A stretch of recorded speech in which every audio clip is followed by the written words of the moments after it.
Alan McCann Award. Alan was a long-serving member, of course, in the industry and a long-serving member of the CTC, Cinema Technology Committee, which really has pulled together this particular event, etc. And an award was made in his name last year, and he is here today, thankfully, to present, if you like, his own award, and it's about cinema excellence. So I'm going to ask Alan to stand forward and to read the citation, but really give some background into the rationale between around the recipient for this year of the Alan McCann Award. Hello everyone. That's enough. That's my mother, Peter Burton. Suave, dapper. As Dennis said, the award in my name was introduced at this event last year, to my surprise. It was in recognition of my time with the Cinema Technology Committee, having been there at its birth, so to speak, as many modern men do nowadays. It's quite that, really, because I missed my own son's birth many years ago, but at least I was there for the conception. Don't encourage me, don't encourage me. He tries jokes. The committee decided the reason for the award was for cinema excellence, which, aware of the mass redundancies of people who have given so much to this industry, will be hard to define. In this instance, though, the committee did not have to search very hard for a candidate, nor, when it was decided, did they have much difficulty in finding people to support their choice. Nigel Shaw is known to many of us in this room, some better than others, especially those from Odeon. That is the old Odeon. That really was fanatical about film.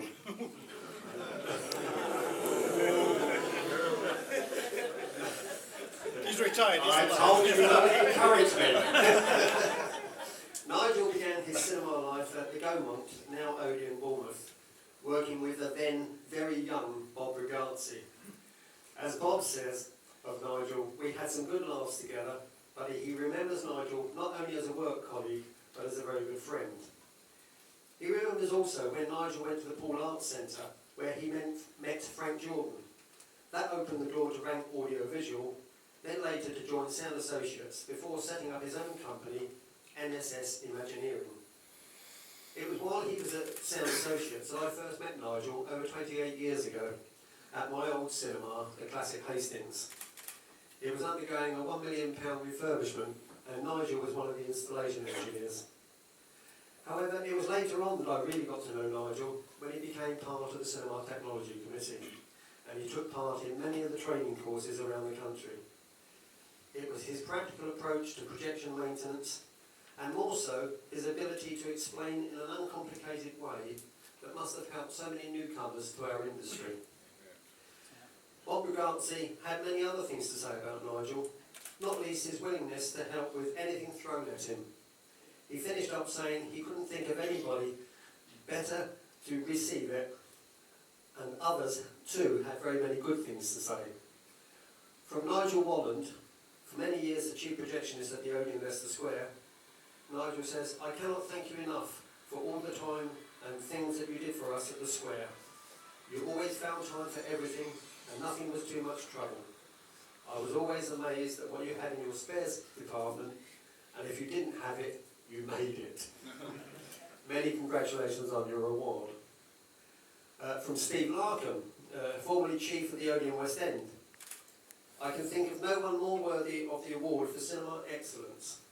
From the moment I first met Nigel back in his Sound Associate days, I realised he was someone who really knew his stuff. He may not realise it, but he taught me so much, or more, to be more precise, made me realise how little I knew." Steve continues that Nigel was always his choice for engineering cover at premieres, and like so many others, comments on Nigel's willingness to jump in his car to come and sort out a problem. Steve finished by saying, "Many congratulations on this well-deserved award." If we were to include all the tributes that we've got for Nigel, Jim Slater would have to add about 20 pages to next year's or next month's Cinema Technology magazine to get them all in. In trying to find adverse comments, I think the only thing I could come up with was Nigel used to drive a Volvo. However, one other person's comments are worthy of inclusion. Paul Schofield sent his tribute to Nigel, which I have edited for the citation, as it was so much better than my own efforts. So this is for Nigel. As everyone knows, the success of cinema as an entertainment medium is not just due to producers, directors or actors, important though their talents are.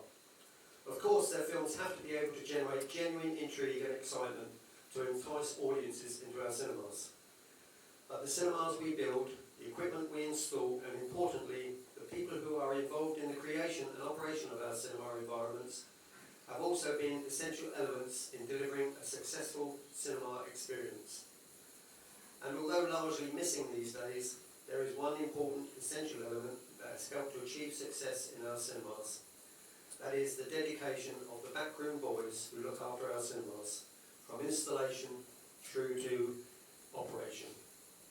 And with this in mind, we are today honouring a proper engineer from the days when presentation really mattered. In terms of UK cinema, one of the most important backroom boys in any of our cinemas is a living legend. That person is Nigel Shaw. No one can say that Nigel has ever been just an engineer or just a supplier of technical services. Much, much more importantly, he has been like a valued friend that you could call on day or night, weekday or weekend, even Christmas and Easter, to get you out of a sticky technical situation. There can't be too many cinemas that Nigel hasn't been associated with or supplied equipment to, or more importantly, has been able to assist at one time or another.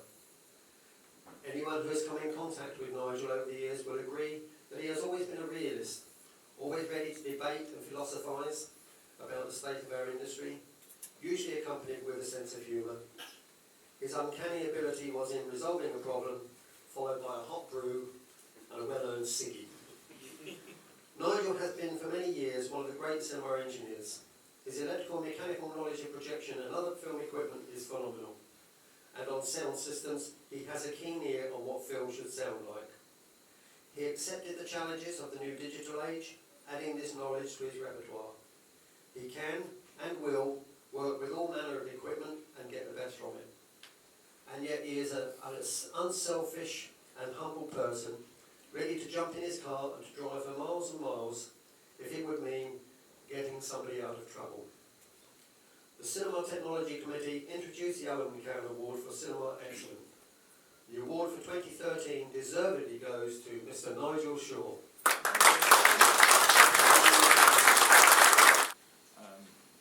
Well, put it this way, the point that just about everything I've done for the last 35 years has been taken out and thrown away.